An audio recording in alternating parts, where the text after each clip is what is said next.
مفتی طارق مسعود کے بیانات کے لیے طارق مسعود آفیشیل کو سبسکرائب کریں۔ طارق مسعود آفیشیل۔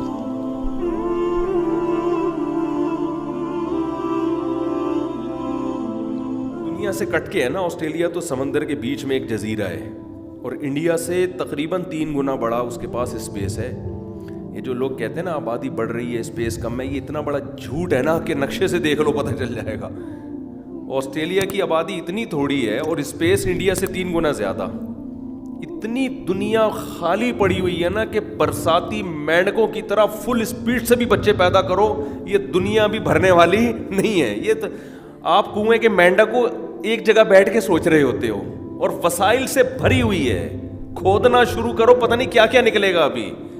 تو یہ دنیا کا بہت بڑا جھوٹ ہے، الو بنانے کی باتیں کہ زمین میں اسپیس ختم ہو رہی ہے اور بچے پیدا کریں جائیں گے کہاں، اور وسائل ختم ہو رہے ہیں۔ وسائل اتنے زیادہ ہیں کہ سونے کی کانیں چھپی ہوئی ہیں ابھی جس کو نکالا نہیں ہے انسان نے۔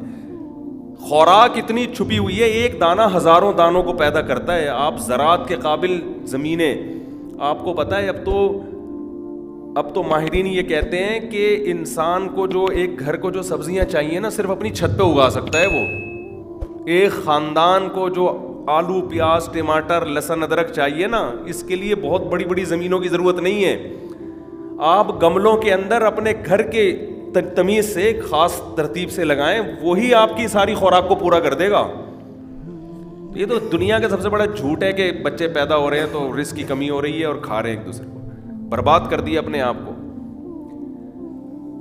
سکون برباد۔ وہ ایک صاحب آئے آج امریکہ سے آئے تھے تو کچھ باتیں کر رہے تھے نا کہ نفسیاتی ڈاکٹر وہاں یہ کر رہے ہیں، فلانا کر رہے ہیں وغیرہ وغیرہ، جو بھی وہاں کے سائیکیٹرک یا سائیکولوجسٹ ہوتے ہیں۔ میں نے کہا دیکھو ہمارے علاقے میں آپ جاؤ، میں آپ کو سروے کرواؤں گا، غریب علاقوں میں 12 15 بچے ہیں، نہ پاؤں میں چپل نہ کوئی پہننے کا اچھا کپڑا ان بیچاروں کے پاس، کوئی بھی ڈپریشن میں نہیں جاتا اور سب باصلاحیت کا مطلب کانفیڈنس۔ اور میں تو گاؤں دیہاتوں میں گیا ہوں، کوئی کمیشن آفیسر جا رہا ہے آرمی میں ڈائریکٹ، صحیح ہے نا، جو پڑھائی کی طرف آ گئے نا ان میں صلاحیت شہری بچوں سے زیادہ ہے۔ اب یاد رکھو گاؤں میں ناخواندگی کا وہ ریشو نہیں ہے جو پہلے ہوا کرتا تھا، اب گاؤں دیہاتوں میں ایجوکیشن کا ریشو شہروں سے زیادہ ہے۔ ہم تو 20 سال پہلے بھی گھومتے پھرتے تھے اور اب بھی گھوم پھر رہے ہیں۔ پہلے ہمیں یاد ہے گاؤں دیہاتوں میں جب ہم جاتے تھے بیچاروں کا نہ اسکول کا پتہ نہ تعلیم کا پتہ۔ اب جب آپ جاؤ ایسے پسماندہ علاقوں میں، یہ پی ایچ ڈی ہے، اس نے ماسٹر کیا ہوا ہے، اس نے ایم بی اے کیا ہوا ہے، اس نے پتہ نہیں زولوجسٹ میں یہ کیا ہوا ہے، یہ کمیشن آفیسر گیا ہوا ہے نیوی میں، اور بچے دے مار 4.5 اسی حساب سے ہوں گے۔ اس سے مجھے اندازہ ہوا کہ صلاحیت گاؤں کے لوگوں میں زیادہ ہوتی ہے، تعلیم کے وسائل نہ ہونے کی وجہ سے تعلیم میں پیچھے ہوتے ہیں وہ۔ سمجھ میں آ رہی ہے بات؟ لیکن اگر ان کو آپ تعلیم آسان کر دو نا ان کے لیے، وہ آپ سے آگے نکل جائیں گے۔ وجہ کیا ہے؟ آپ کہہ سکتے ہو وہ تو غریب ہیں، او بھائی وہ نیچر پہ ہیں۔ جو آدمی فطرت پہ ہوتا ہے اس کا مینٹل لیول بہت تیزی سے گرو کرتا ہے، اور جو تکلف والی زندگی میں آئے گا نا اس کے مینٹل گیا تیل لینے، ٹھیک ہے نا، وہ ڈپریشن کا مریض بنے گا، وہ مینٹل رہتا ہی نہیں ہے اس کے پاس۔ تو وہ نفسیاتی ڈاکٹر تھے نا، وہ کہنے لگے کہ وہ جی ایکچولی وہ یہ یوں وغیرہ وغیرہ جو بھی باتیں ہوتی ہیں ان کی۔ میں نے کہا یار ہمارے ہاں غریبوں کے بچوں کو جا کے دیکھو آپ، بشرطے کہ ان کو ظاہر ہے کوئی گائیڈ بھی کرے نا، صلاحیت کی بات ہو رہی ہے نا، گائیڈنس ہی نہیں ہوگی وہ تو چور اچکے بنیں گے، وہ تو پھر مالداروں کے بھی بنتے ہیں، غریبوں کے تھوڑی بنتے ہیں، بلکہ وہ زیادہ بنتے ہیں۔ آج کل شراب چرس گانجے مانجے یہ سارے مالداروں کے فیشن بن چکے ہیں، شیشہ میشہ جتنی ہے نا یہ مالداروں کے فیشن۔ غریب تو پکڑا جاتا ہے، مالدار پکڑا نہیں جاتا، وہ دوستوں کو بٹھا کے پیتا ہے بیٹھ کے۔ تو آپ جاؤ جا کے دیکھو ذرا، آپ کو نظر آئیں گے جو جن میں تھوڑا مذہب بھی ہے نا، جو برائیوں سے بچتے ہیں، تو ان بچوں میں آپ کو جو ان میں کانفیڈنس ہے، مینٹل لیول ہے، وہ آپ کو زیادہ اچھا ملے، قربانی کا جذبہ ان میں زیادہ ہوگا، پڑھائی کی طرف آئیں گے زیادہ اچھا پڑھ لیں گے وہ۔ تو میں ان سے یہ کہہ رہا تھا کہ یار ہمارے ہاں تو نفسیاتی مسائل میں وہ لوگ زیادہ مبتلا ہیں جن کے پاس ٹینشن لینے کی کوئی چیز ہے ہی نہیں, اور جو ٹینشنوں سے بھری ہوئی قومیں ہمارے ہاں ہیں, ان کے پاس ٹینشن کے علاوہ سب کچھ ہے. آپ بتاؤ, جس کے پاؤں میں جوتا ہے وہ ٹینشن میں, یہ جوتا نہیں ہے وہ ٹینشن میں ہوگا؟ ہونا تو یہ چاہیے کہ جس کے پاؤں میں چپل نہیں ہے وہ کس میں ہو؟ ٹینشن میں. لیکن غریب لوگوں کے پاؤں میں چپل نہیں ہوتی مگر وہ ٹینشن میں نہیں ہوتے. کوئی ڈپریشن کی گولی نہیں کھا رہا ہوگا, نہ کوئی نیند کی گولیاں کھا رہا ہوگا, نہ کوئی اسٹریس میں بیٹھا ہوا ہوگا, باولے والی باتیں کر رہا ہوگا. ہم تو ملتے ہیں مالداروں سے بھی, غریبوں سے بھی. مسائل مالداروں کے زیادہ ہیں, غریبوں کے کم ہیں. خوش زندگی ان کی, ہر چیز کو انجوائے کرتے ہیں, ہر چیز کو انجوائے کرتے ہیں. غریب کا بچہ ہر چیز میں, اس کو کھلونے نہیں چاہیے. وہ ٹائر میں نا, غریب کا بچہ کیا کرتا ہے, ٹائر میں ایک ڈنڈی کو گھمائے گا اور اس کو سارا دن ننگے پاؤں چلاتا ہے. اس کو ایسا مزہ آئے گا جیسے لینڈ کروزر میں بیٹھ کے جا رہے ہو. حقیقت ہے. پٹے گا باپ سے مگر باپ کے دل میں بغاوت نہیں پیدا ہوگی. وجہ کیا ہے؟ نیچر پر ہے. ایک تو زیادہ ہوتے ہیں نا بہن بھائی, ایک پٹتا ہے. بہن بھائی جب ایک دو ہونا, وہ پٹتے ہیں تو نیگیٹو اثرات پیدا ہوتے ہیں. زیادہ پٹتے ہیں نا تو ان کو پتہ ہے یار ہماری دھنائی ہے تو اس کی بھی تو دھنائی ہوئی تھی نا, یہ تو کلچر کا حصہ ہے, ابا پیٹتے ہیں بھائی کسی کو بھی. ایک دو بچے جب آپ کے کٹتے ہیں پٹتے ہیں, وہ عجیب ڈپریشن میں جانے لگتے ہیں. میرے ابا نے میرے پہ ہاتھ اٹھایا, ہر وقت وہ اس کو. بچہ کیا کرتا ہے, دوسرے بچے کی جو فکر ہے نا اس کو ڈائیورٹ کر دیتا ہے. یہ خوب سمجھ لیں, دیکھو ایک تجربہ کر کے دیکھو. میں آپ کو کوئی بڑے بڑے سائنسدانوں کے حوالے نہیں دوں گا, میں آپ کو کہوں گا آپ خود تجربہ کر کے دیکھو. آپ اپنے اکیلے بچے کو کہیں لے کے جاؤ, چپ بیٹھا رہے گا وہ ایسے گم سم نا. بائک پہ بٹھاؤ, ٹینکی پہ لے کے جاؤ, چپ جائے گا سارا راستہ. بہت دو چار مشکل سے باتیں کر لے. اسی کی عمر کا ایک اور بچہ ساتھ میں بٹھا دو آپ, پھر آپ دیکھو کتنی باتیں پھینکے گا راستے میں. وہ مسلسل بولتا چلا جائے گا. اور آسان تجربہ کرو, آپ اپنی چھوٹی سی بچی کو 2 سال کی ہو, جس میں کوئی سینس نہیں ہوتی 2 سال کی بچی میں نا, آپ لے کے بیٹھو. بڑے بڑے لوگ آئیں گے, سامنے سے گزر جائیں گے, وہ کسی کی طرف توجہ نہیں کرے گی. آپ ذرا 4-5 سال کا بچہ اس کے ساتھ لے کر آؤ, ایک دم آپ دیکھنا اس بچی کے چہرے کے ایکسپریشن جو ہے نا وہ فوراً تبدیل ہونا شروع. عجیب اس کی بانچیں کھلنا شروع ہو جائیں گے. حالانکہ وہ آپ کا بھائی یا بہن, اس کی بھائی یا بہن بھی نہیں ہے, الگ سے کوئی بچہ ہے ایک دم, اور عمر میں 3-4 سال کا بھی فرق ہے. جتنا اس کے عمر کے قریب بچہ لاتے رہو گے نا, آپ دیکھو کہ اس کے چہرے کے ایکسپریشن اتنے زیادہ بدلنا شروع ہو جائیں گے. 2 سال کی بچی میں کوئی شعور ہوتا ہے؟ 1.5 سال, میری بچی 1.5 سال کی ہو جائے, میں چھٹانکی کی میں نے زیارت کرائی تھی, یہ 1.5 سال کی ہے, 1.5 سال کی بچی ہے. اب چونکہ اس کا کوئی بھائی بہن نہیں ہے, اکیلی ہے ابھی, یہ لیٹسٹ ورژن ہے نا, تو یہ تو 1.5 سال کی بچی ہے. میں نے بارہا تجربہ کیا ہے. اس کو ہم لے کے بیٹھے ہوئے ہیں کہیں بھی, چپ بیٹھی ہوئی ہے. 7 سال کا بچہ یا بچی آئے گی نا, یہ اس کو دیکھنا شروع. اگر 7 سال کا بھی ہے اور ایک 6 سال کا بھی ہے تو یہ 6 سال والے کی طرف مائل ہوگی. ایک 6 سال والا بھی, ایک 5 سال والا بھی ہے تو یہ 5 سال والے کی طرف مائل ہوگی. 5 سال والا بھی ہے, 4 سال والا بھی ہے, یہ کس کی طرف مائل ہوگی؟ اس کے جو دوسرے چینل سے بہن بھائی ہیں نا, دوسرے اسٹیشن سے, جو سب سے اس کی عمر میں قریب ہے, اس کی اس سے دوستی ہے. بچہ خود تلاش کرتا ہے مجھے اپنا قریب العمر چاہیے, حالانکہ وہ 1.5 سال کا بچہ ہے, ابھی اس میں شعور نہیں ہے, لیکن اس کی بانچیں کھل جاتی ہیں اپنے جیسا بچہ دیکھ کے. اس کا کسی کے باپ کے پاس علاج نہیں ہے اس بچے کی اس نفسیات کو. اگر آپ دوسرا بچہ روک لیتے ہیں, ہمارے پاس تو چونکہ دوسرے چینل بھی ہیں نا, یہاں سے نہیں ہے تو دوسرے چینل سے ہے, تو بچہ اپنی پیاس پوری کر لیتا ہے وہاں سے. جن کے پاس ایک ہی چینل ہے اور وہ بچے کی پیدائش میں وقفہ کر لیتے ہیں, وہ خدا کی قسم اپنے بچے پہ ظلم کر رہے ہیں, بچے پہ ظلم کر رہے ہیں. وہ آپ نے 3-3, 4-4 سال کا 2 بچوں میں وقفہ کر دیا. اس بیچارے کا کیا قصور ہے جو کم بخت پہلے پیدا ہو گیا؟ 3 سال تک آپ نے اس کو اس کا بہن بھائی نہیں دیا بھائی, 4 سال ہو گئے, وہ ڈسٹرب ہوگا. تربیت کا ہمارے ہاں مطلب یہ سمجھا جاتا ہے بچے کی 24 گھنٹے نگرانی. کہہ رہے ہم 1 کی نگرانی کر سکتے ہیں, 2 کی نہیں کر سکتے. او بھائی, آپ کی بنائی ہوئی تربیت ہے, یہ نیچرل نہیں ہے.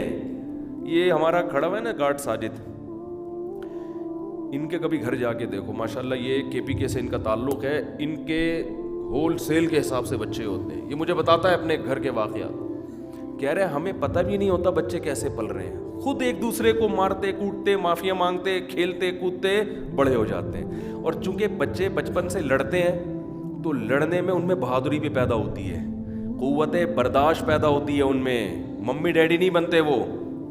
اس کو میں نے رکھا اس لیے, اگر یہ برگر فیملی سے ہوتا میں اس کو رکھتا, میں کہتا اس کو سنبھالنے کے لیے 6 گارڈ اور چاہیے ہمیں. حقیقت ہے نا, یہ ہمارا شاگرد ہے نا, تو اس کو سنبھالنے کے لیے 6 بندے ہمیں اور رکھنے پڑتے ہیں. تو بچے کیا کرتے ہیں, یہ ایک دوسرے کو کوٹتے بھی ہیں نا, اس سے بھی دوسرے میں برداشت, اکلوتا یا اس کے وقفہ زیادہ ہو, وہ بچہ بھی جی وہما سہما سا بن جاتا ہے. وہ بچے کو ماں باپ سے زیادہ اپنے جتنا ماں باپ چاہیے نا اتنے ہی اپنے جیسے بہن بھائی چاہیے ہوتے ہیں. سارا گوروں نے سیٹ اپ کی, ایسی کی تیسی کر دی. اور تفریح پہ جب بچوں کو لے جاؤں نا تو زیادہ ہوں تو مزہ آتا ہے ان کو لے جانے میں, وہ سب انجوائے کرتے ہیں ایک دوسرے کے ساتھ. 2 بچوں کو کیا گھماؤ گے یار تم لے جا کے, آپ یقین نہ آئے آپ کے 5-6 بچے ہوں, 6 7 8 10 15 20 25 30, کوئی گورنمنٹ نے پابندی ابھی تک الحمدللہ نہیں لگائی. آپ قربانی کا جانور لے کر آؤ گھر میں, مزہ نہ آئے پیسے واپس. بقرعید, عید الفطر, یہ سارے مزے آپ کے جب ہی آتے ہیں جب آپ کے گھر میں افراد ہوں. اور یہ خوب یاد رکھو, ڈراموں کی دنیا الگ ہوتی ہے, حقیقت کی دنیا الگ ہوتی ہے. ڈراموں میں دکھایا جاتا ہے دوسرے بچے کو روٹی نہیں مل رہی تو باپ کو تانا دے رہا ہے کہ مجھے کیوں پیدا کیا. حقیقت میں ایسا نہیں ہوتا. بچہ کہتا ہے ابا روٹی ملے نہیں ملے, پیدا ہو گیا, یہ بہت بڑی نعمت ہے اللہ کی. سمجھ رہے ہو؟ ہاں, ڈرامہ کسی بچے کو خراب کر دے, یہ فلم کسی بچے کو خراب کر کے بگاڑ دے تو ایک الگ بات ہے, ورنہ بچے کو روٹی ملے نہ ملے, ہم نے غریبوں کے بچوں کو اپنے ماں باپ کا احترام کرنے والا زیادہ پایا ہے, جن بچوں کے پاؤں میں پہننے کے لیے چپل نہیں ہوتی. اور مالداروں کے بچے جو اپنے باپ جن کو سونے کے نوالے کھلاتا رہا, ان میں, میں یہ نہیں کہہ رہا وہ باغی ہوتے ہیں, ان میں بغاوت کا ریشو غریبوں سے زیادہ ہے. حقائق کی دنیا کچھ اور ہوتی ہے, کتابوں کی دنیا کچھ اور, فلم و ڈراموں کی دنیا کچھ اور ہوتی ہے, حقیقت کی کچھ اور ہوتی ہے. نہیں آ رہی بات میرا خیال ہے سمجھ میں, کیونکہ ہمیں ہدایت اللہ سے ہم نے لی ہے اس بارے میں. ہم نے فیملی پلاننگ والوں کو لفٹ ہی نہیں کرائی شروع سے, ہم نے کہا باڑ میں جا, یہ ہمیں بتائے گا کہ کتنے بچے ہونے چاہیے, کتنی شادیاں ہونی چاہیے, ایسی کی تیسی تمہاری یار. میں اپنی تعریف نہیں کرتا, میں قابل تعریف ہوں بھی نہیں, ہر انسان اپنے عیب جانتے ہیں, لیکن میرے اندر ایک چیز ہے, لوگ سب کہتے ہیں آپ خوش رہتے ہو, الحمدللہ, اللہ خوش رکھے, نظر سے بچائے. یہ صرف آپ نہیں کہتے, یہ میرے دوست بھی کہتے ہیں, یار آپ ہمیشہ خوش نظر آتے ہو, بڑے آرام سے. یعنی میرا مزاج ایسا ہے کہ مجھے دوست احباب نا اپنی محفلوں میں بٹھانا پسند کرتے ہیں, کہ یار اچھا لگتا ہے بیٹھ, ان کی محبت ہے. حالانکہ فیملی پلاننگ کے حساب سے تو میں سب سے زیادہ ٹینشن میں ہونا چاہیے تھا. کیا خیال ہے بھائی؟ فیملی پلاننگ کہتا ہے جس کی آبادی زیادہ ہے اس کی ٹینشنیں زیادہ, 2 بچے ہلکے پھلکے کم ٹینشن. تو یار میں تو پھر 14 بچوں کے ساتھ میں تو دفن ہو چکا ہوتا اب تک ٹینشن میں. یہ کتنی بڑی دلیل ہے خدا کی قسم. اور آج یہ دلیل آپ کو میری سمجھ میں آ رہی ہے. جب میں 15 سال پہلے میں نے یہ تحریک شروع کی تھی کہ گھر بڑا ہونا چاہیے, اولاد زیادہ ہونی چاہیے, اس وقت لوگ اس بات کو نہیں مانتے تھے. اس وقت کہتے تھے مفتی صاحب تم ٹینشن میں آ جاؤ گے, زندگی عذاب بن جائے گی تمہاری. لیکن اللہ نے مجھ میں اتنا کانفیڈنس بھر دیا تھا دلائل کی وجہ سے, جو ٹوٹا پھوٹا اللہ نے علم دیا ہے. میں نے کہا یار میں آپ لوگوں سے متاثر نہیں ہوں, دنیا غلط رخ پہ جا رہی ہے. میں نے کہا یہ چیزیں ٹینشن ختم کرتی ہیں, بڑھاتی نہیں ہیں. تو 15 سال پہلے جو میرا بیان سنتے تھے نا, آج وہ میرے سامنے منہ دکھانے کے قابل نہیں ہے. آج انہوں نے رجوع کیا ہے اپنی باتوں سے. آج وہ کہنے پر مجبور ہے کہ آپ صحیح تھے, ہم غلط تھے. آ رہی بات سمجھ میں کہ ہم غلط تھے, آپ صحیح تھے. تو چھوڑ دو یار, ان اٹھا کر پھینک دو باہر گلی میں. میں خواتین سے کہتا ہوں اپنی نسل کو مت روکو, یہ تمہارے لیے نقصان دہ ہے. خدا کی قسم عورت کے لیے دنیا میں سب سے بڑا گفٹ اس کی اولاد ہے. گفٹ جتنا زیادہ ہو اتنا اچھا ہوتا ہے. دیکھو قیمتی گفٹ جتنے زیادہ ہوں گے اتنے اچھے ہوں گے. ایک علمی نقطے کی بات میں اکثر بتاتا ہوں, آج دوبارہ بتا دیتا ہوں, یہ ٹاپک چل پڑا ہے, پھر میں چھیڑ کے ختم کر کے دوبارہ اصل ٹاپک کی طرف آتا ہوں جو میں نے شروع کیا تھا. مجھے ایک بات بتاؤ, یہ جو اکثر لوگ کہتے ہیں کہ بغیر پلاننگ کے دھڑ دھڑ بچے پیدا ہوتے چلے جائیں, وہ چور چکے بنیں گے اور ہاں برباد ہو جائیں گے, اس سے بہتر ہے تمیز سے پلاننگ کے ساتھ. ابھی یہ کہا گیا, ابھی پہلے اس کو سوچو بنانا کیا ہے, کتنے وسائل ہیں, اکاؤنٹ میں اتنے پیسے ہیں کہ اس کو میں ڈاکٹر بنا سکتا ہوں, ٹھیک ہے نا, تو اس پیسوں کے حساب سے اس کو مینیج کر کے آپ نے ایک کو بنا دیا, دوسرے کے اگر ہیں تو آ جائے مارکیٹ میں, نہیں ہے تو رہنے دو, تاکہ تمیز سے اچھے ہزاروں بیکار پیدا ہونے سے بہتر ہے دو تمیز کے پیدا ہو جائیں. یہ ایک فضول قسم کی دلیل دی جاتی ہے جو دیکھنے میں بڑی اچھی لگتی ہے. اس کا ایک عقلی جواب ہے, بہت ہی آسان, لیکن وہ جواب اصل میرا مقصد نہیں, لیکن وہ میں دے ہی دیتا ہوں. وہ ابھی میں نہیں بتانا چاہ رہا تھا. اس کا عقلی جواب یہ کہ یہ تو بالکل ہی کھوپڑی سے فارغ ترین بات ہے. دیکھو جو آفیسر لیول کے لوگ ہوتے ہیں نا, آفیسر کی ڈیفینیشن کیا ہے؟ آفیسر کی ڈیفینیشن یہ ہے کہ جس کے ماتحت اتنے ہوں اور یہ ان سے اوپر ہو. It is called. ہر آدمی چاہتا ہے کہ میرا بچہ اپر لیول پہ جائے نا, تو اپر کی ڈیفینیشن کیا ہے؟ اب ہے جس کے ماتحت زیادہ ہوں, تو جب دو ہی ہوں گے تو ماتحت کہاں سے لاؤ گے مارکیٹ میں؟ صحیح ہے نا, اپر کی ڈیفینیشن ہی چینج ہو چکی ہوگی اس وقت تک. کیا کریں یار. اس کی مثال ہے, کمپنی میں ہر آدمی چاہتا ہے, آپ یہ چاہتے ہو میں امپلائی بنوں یا مینیجر بنوں؟ جب قوم کے سب لوگ یہ چاہیں گے کہ ہمارے بچے کمپنیوں میں مینیجر بنے, تو مینیجر کی ڈیفینیشن ہی چینج کرنی پڑے گی گورنمنٹ کو, ٹھیک ہے نا. وجہ اس کی یہ ہے کہ مینیجر کی ڈیفینیشن یہ ہوتی ہے, فار ایگزامپل, کہ جس کے ماتحت 100 ہوں اور یہ ان 100 پر ایک ہو. تو گروتھ ریشو جب زیادہ ہوتا ہے نا, تو خود بخود مینیجر کی ضرورت بڑھ جائے گی. جب وہ روکیں گے تو مینیجر کی ضرورت ہی, وہ پھر مینیجر بن کے بھی امپلائی بنے گا, وہ ملازم ہی بنے گا, وہ کم وقت. اس کی مینجمنٹ, اس کا MBA تیل لینے جائے گا, کچھ بھی نہیں حاصل ہوگا اس کا. آپ سب اگر چاہتے ہو ہمارے سب کے بچے کمیشن آفیسر بن جائیں, تو کمیشن آفیسر کی ڈیفینیشن ہوتی ہے کہ جس کے ماتحت اتنے فوجی ہوں. صوبیدار میجر کی ڈیفینیشن ہے کم سے کم اتنے ماتحت اس کے فوجی ہوں. تو جب ہر آدمی دو پیدا کر کے یہ سوچے گا کہ میں نے سب کو آرمی میں کمیشن آفیسر بھرتی کرنا ہے, تو نتیجہ یہ نکلے گا کہ فوج کہے گی, یعنی حکومت کہے گی کہ کورس تو سب نے کیا ہوا ہے لیکن ہمارے پاس ویکینسی.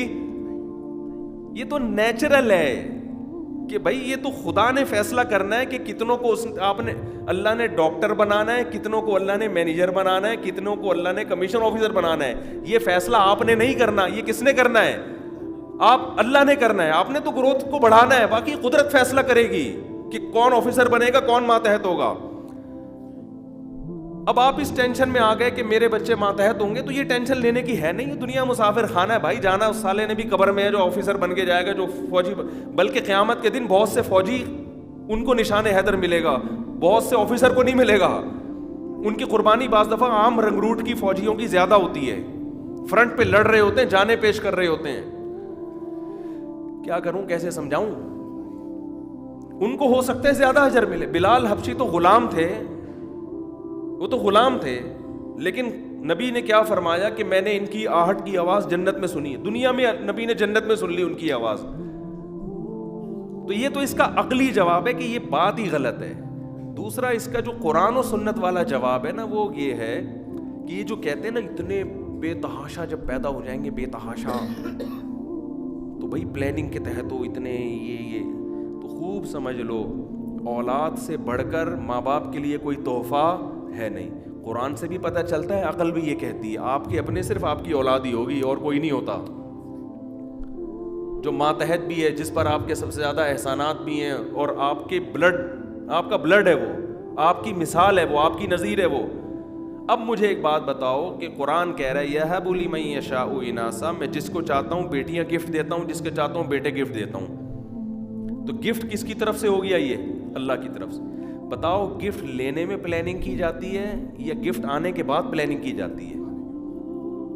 کبھی دنیا میں کوئی ایسا بیوقوف دیکھا جو کہے کہ چونکہ مجھے سونے کے کڑے گفٹ دیے جا رہے ہیں تو میں پلاننگ کرتا ہوں کہ میں 3 کڑے سے زیادہ لے نہیں سکتا کیونکہ اس کی انویسٹمنٹ کا تو میرے پاس انتظام ہے, 4تھی اینٹ سونے کی مجھے کسی نے دی تو پتہ نہیں میں کہاں خرچ کروں گا, ضائع نہ ہو جائے تو رہنے دو. کبھی دنیا میں ایسا بیوقوف دیکھا؟ بھائی گفٹ تو جتنا آئے آن دے, ٹھیک ہے نا, آنے دو. لینے کے بعد پلاننگ کی جاتی ہے. ہم پلاننگ کے منکر نہیں ہیں کہ بچے برساتی مینڈکوں کی طرح پیدا ہو رہے ہیں, جیسے مینڈک کی کوئی پلاننگ نہیں ہوتی, آپ بھی پلاننگ نہ کرو. ہم کہتے ہیں اس پلاننگ کے نتیجے میں نسل مت روکو, جتنے خدا گفٹ دینا چاہ رہا ہے وہ لے لو, اور جو گفٹ آتا جا رہا ہے اس کی پلاننگ کرتے چلے جاؤ. اس کمبخت کو بنانا کیا میں نے, اس کمبخت کو میں نے کمبخت اس لیے کہہ رہا ہوں کہ حالات ایسے چل رہے ہیں کہ باپ کہتا ہے یار یہ کمبخت پتہ نہیں مفتی صاحب کے بیان سن کے پیدا ہوا تھا, یہ عجیب سی چیز پیدا ہو گئی. تو بھلے کمبخت کہو آپ اس کو, کچھ بھی کہو, لیکن ہے وہ انسان ہے. دیکھو اس زمین پر انسان کے لیے انسان سے بڑا گفٹ کوئی بھی نہیں ہے. اس زمین پر انسان کے لیے انسان سے بڑا گفٹ, جو کہتے ہیں نا نسل روکو, اس کا مطلب وہ انسان کی ویلیو گھٹا رہے ہیں. وہ کہہ رہے ہیں سونا بھی گفٹ ہے, آلو بھی گفٹ ہے, ٹماٹر بھی گفٹ ہے, انسان گفٹ نہیں ہے. تم تو یار ان چیزوں کی ویلیو انسان سے بڑھا رہے ہو, تم سے تو بڑا, اور لیبل یہ لگاتے ہیں انسانیت کی خدمت کر رہے ہیں. کہاں سے خدمت ہو گئی بھائی یہ؟ تو اس لیے عورتیں اپنی جان پہ رحم کریں. جو عورت کی زیادہ اولاد ہوتی ہے نا وہ زیادہ خوش ہوتی ہے, وہ کہہ رہی ہوتی ہیں ہائے کمبخت مصیبت بن گئے, وہ اوپر سے کہہ رہی ہوتی ہیں, اندر سے وہ ڈپریشن میں نہیں ہوگی. ورنہ کتے بلی پالو گے جو کہ لوگ پال رہے ہیں جا کے. انگریزوں نے تو کتوں سے دل بہلانا تبھی تو شروع کیا جب اولادیں نہیں ہو رہی. تو اس لیے گائیڈنس بھائی اللہ کے علاوہ کوئی بھی نہیں کرتا, صحیح ہے نا. سب بیکار کی باتیں ہمارے سامنے لوگ حوالے دے رہے ہوتے ہیں, وہ فلانے فلاسفر نے یہ, میں نے کہا پھینک رہا ہے پھینکنے دو سالے کو. اگر اتنا نیک ہے تو خدا کے پر ایمان کیوں نہیں لے کر آیا؟ اتنا اچھا ہے تو اتنا اچھا ہے اگر, تو اس کو تو اللہ کو ماننا چاہیے کہ یار یہ سارا نظام خود نہیں بن سکتا, خدا نے بنایا ہے. اور جب خدا کو مانے گا تو پھر خدا کا بندوں سے لکھ کیا, اس پر غور کیوں نہیں کرتا؟ اتنی بڑی چیز پہ آپ غور کر نہیں رہے اور پیچیدگیوں میں الجھا کے انسانیت کی کو تباہ و برباد کر دیا.